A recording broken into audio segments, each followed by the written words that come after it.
Greater India.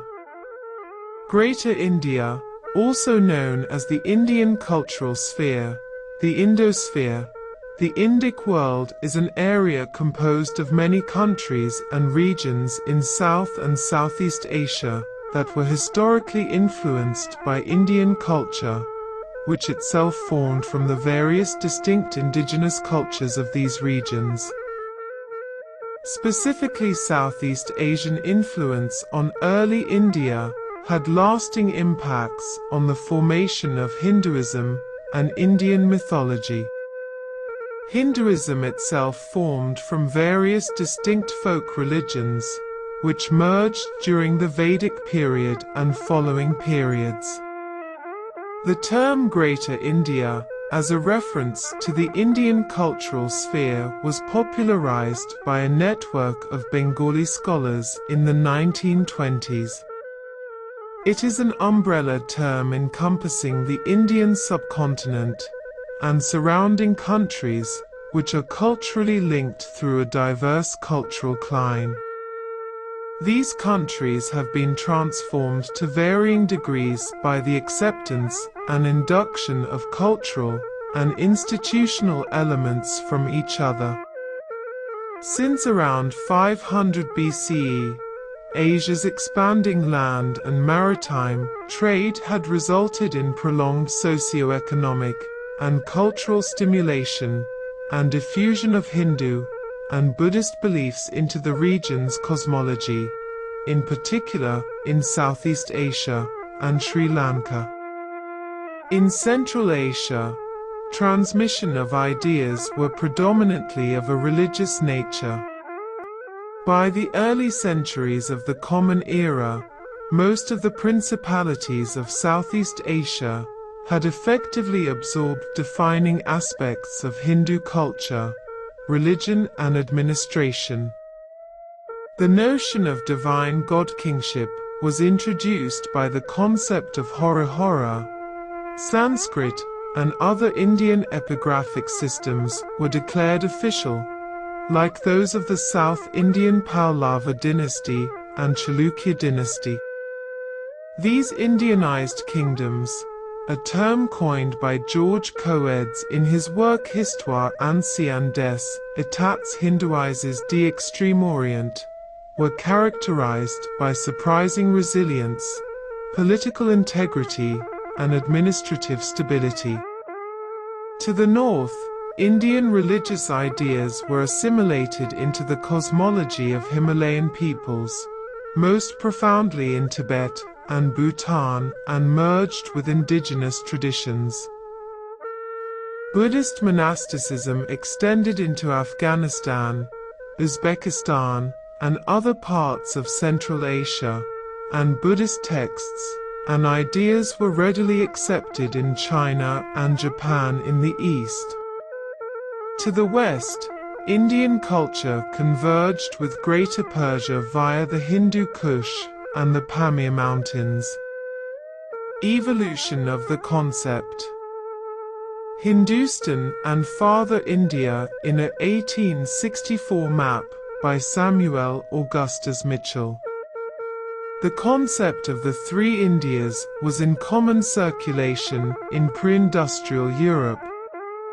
Greater India was the southern part of South Asia, Lesser India was the northern part of South Asia, and Middle India was the region near the Middle East.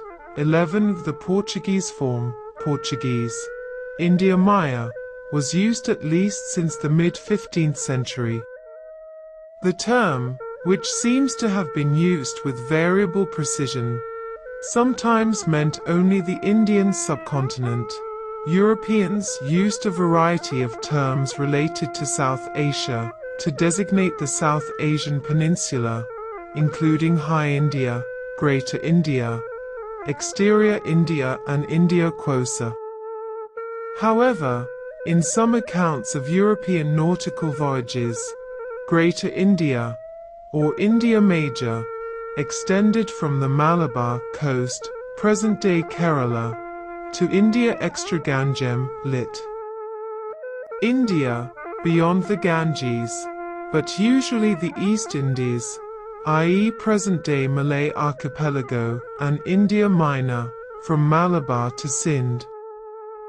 Farther India was sometimes used to cover all of modern Southeast Asia.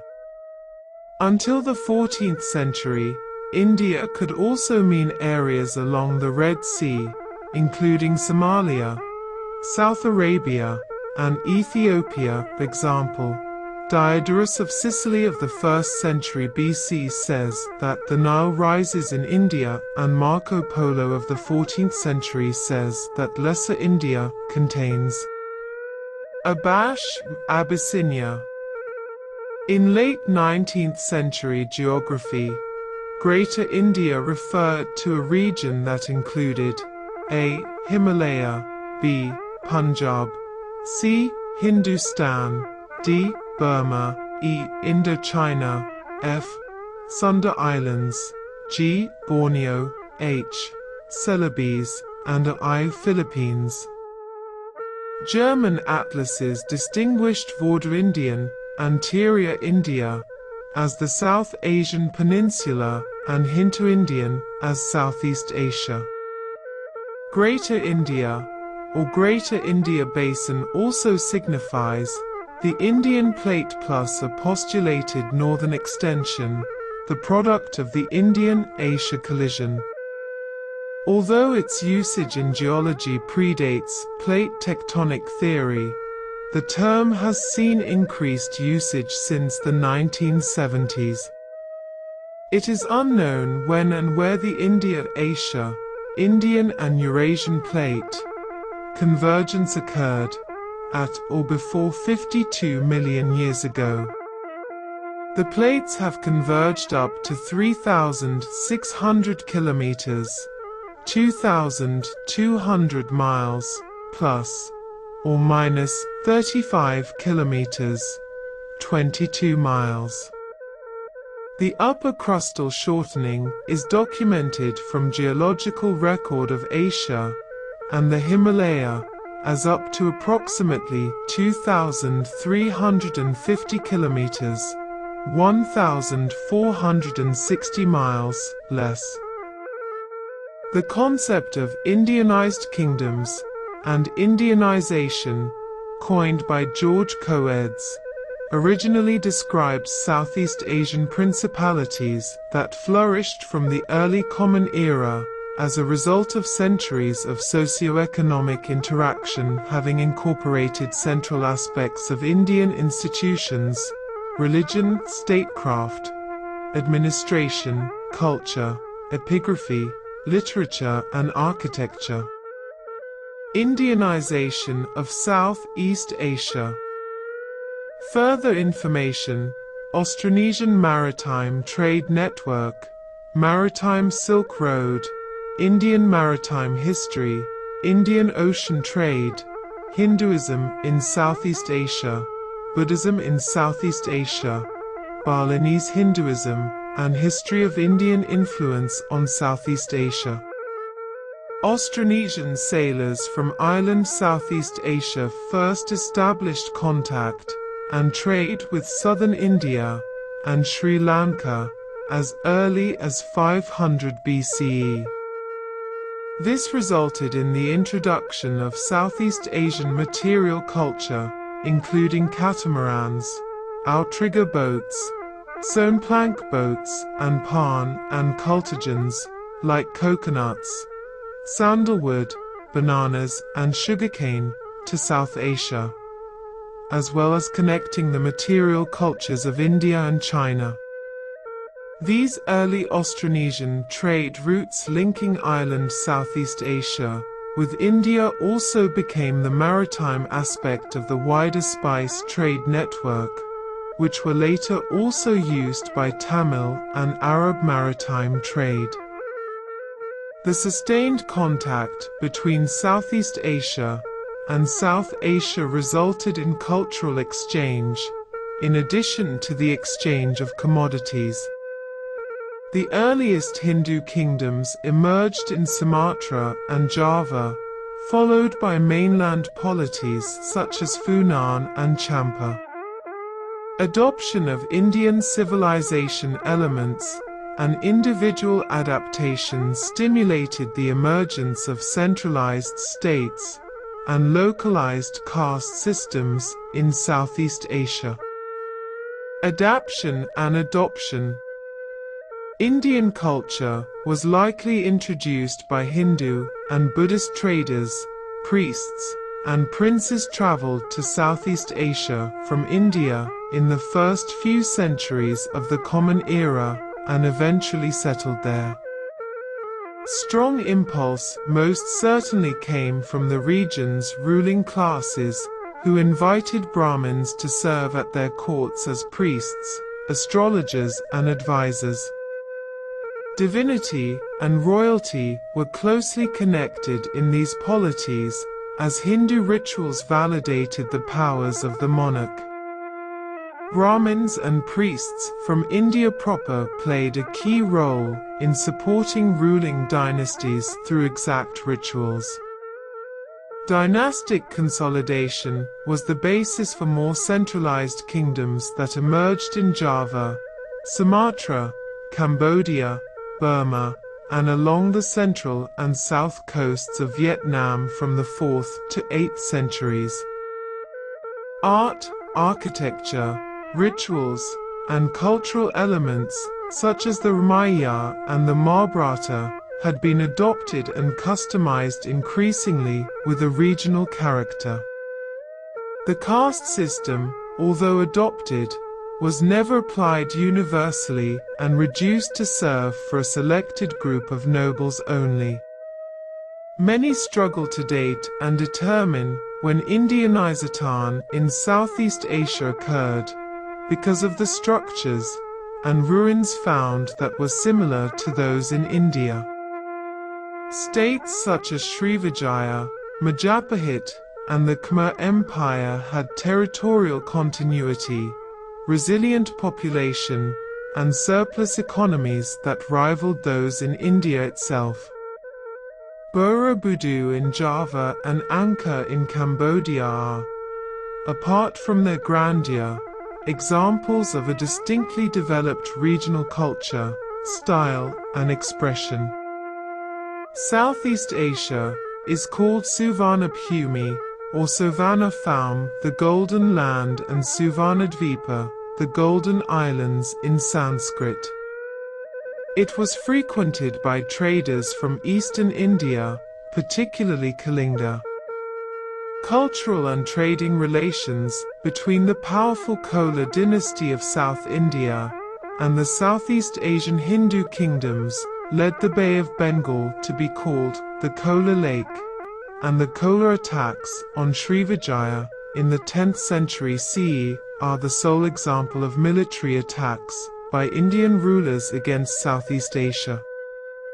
The Pala dynasty of Bengal, which controlled the heartland of Buddhist India, maintained close economic, cultural and religious ties, particularly with Srivijaya. Religion, authority and legitimacy.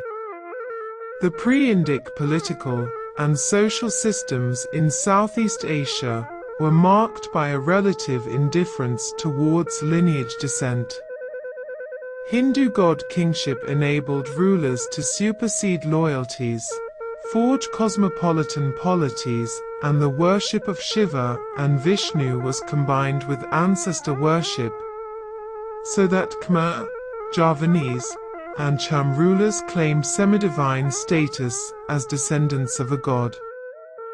Hindu traditions, especially the relationship to the sacrality of the land and social structures, are inherent in Hinduism's transnational features.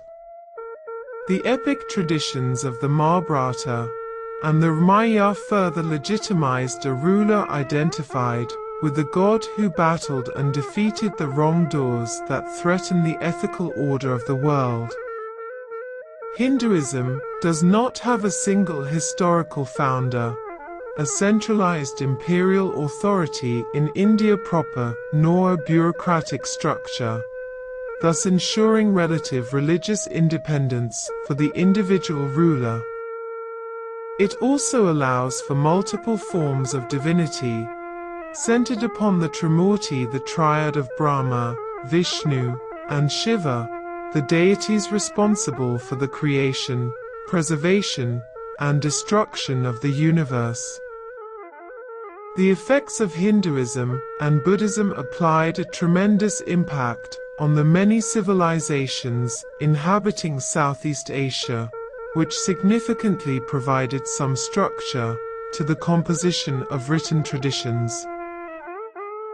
An essential factor for the spread and adaptation of these religions originated from trading systems of the 3rd and 4th century.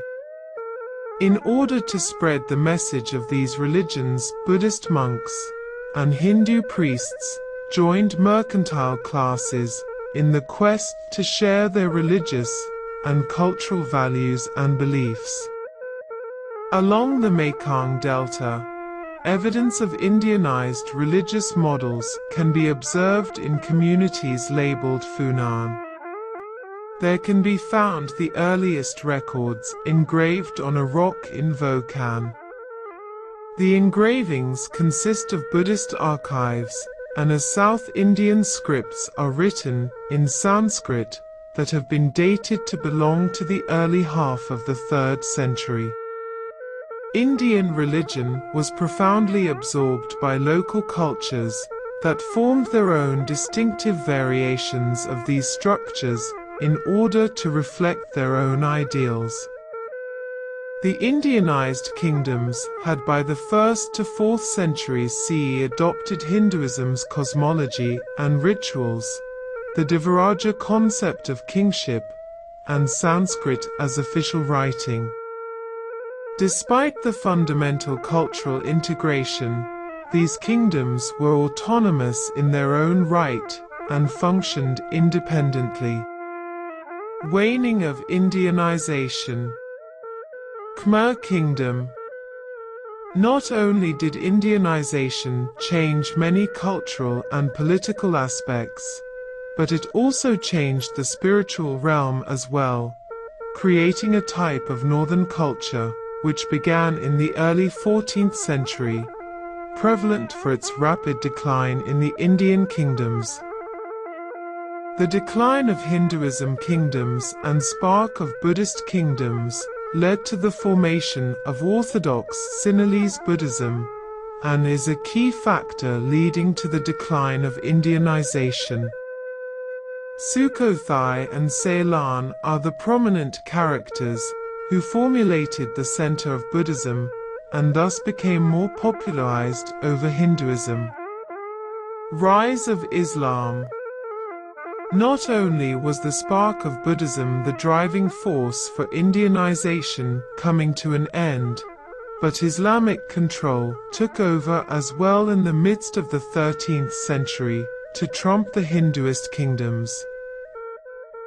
In the process of Islam coming to the traditional Hinduism kingdoms, trade was heavily practiced, and the now Islamic Indians started becoming merchants all over Southeast Asia. Moreover, as trade became more saturated in the Southeast Asian regions wherein Indianization once persisted, the regions had become more Muslim populated. This so-called Islamic control has spanned to many of the trading centers across the regions of Southeast Asia, including one of the most dominant centers, Malacca, and has therefore stressed a widespread rise of Islamization.